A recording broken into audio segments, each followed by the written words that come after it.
Падчас першага укосу у адкрытым акцыянерным таварыстве селекцыйна-гібрыдны цэнтр заходні нарыхтавалі 100 тонн сена. За сезон плануюць аб'ём павялічыць удвая. Большая частка нарыхтаванага знаходзіцца на тэрыторыі малочна-таварнага комплексу Матыкалы. Тут за захоўваннем грубых кормов сушаць пільна.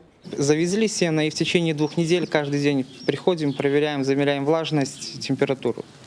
Если в течение 2 недель все хорошо, то уже дальше раз в неделю. Такие штатные ситуации есть. Вот. Особенно при заготовке сена, когда, допустим, заготавливаем, пошел дождь, или же надо убирать, а оно влажное.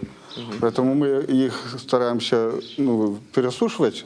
А если попадает такое, что все-таки их собрали, и оно влажноватое, мы проверяем через 2 дня, если температура поднимается, мы их разворачиваем, пересушиваем и перепрессовываем по-новому. Наступны адрес наведвання – аддзяленне клінікі, сельгаспрадпрыемства «Пагранічнік». Як высвятляецца падчас агляду, да выканання правіл захоўвання грубых кормов тут таксама падыходзіць адказна. В пределах 12 тысяч силоса мы должны заготовить на год.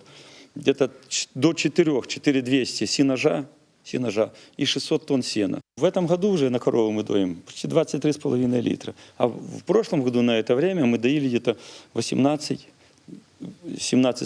Это все-таки вот именно что качественные корма и есть отдача. Такі маніторинг супрацоўнікі МНС вядуць па ўсёй вобласці. Ад правільнасці захоўвання кармоў залежыць і бяспека, і стан жывёлагадоўлі.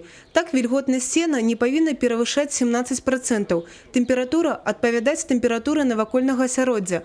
Пры падвышэнні паказчыкаў сена можа загарэцца. На сегодняшний момент у нас не зарегистрировано пожаров по причине самовозгорания грубых кормов. Нарушений немного, в основном они все похожие. Где-то не хватало первичных средств пожаротушения, где-то в результате погодных условий сорвало какой-то кусок шифера там, или сломало молниеприемник. Эти нарушения были устранены, и склады были готовы к приему грубых кормов. Правяраецца і наяўнасць першасных сродкаў пажаратушэння, а таксама веданне правіл супрацьпажарнай бяспекі. Маніторынг вядзецца і на палях. Евгения Мороз, Александр Сивицкий, телерадиокомпания «Брест».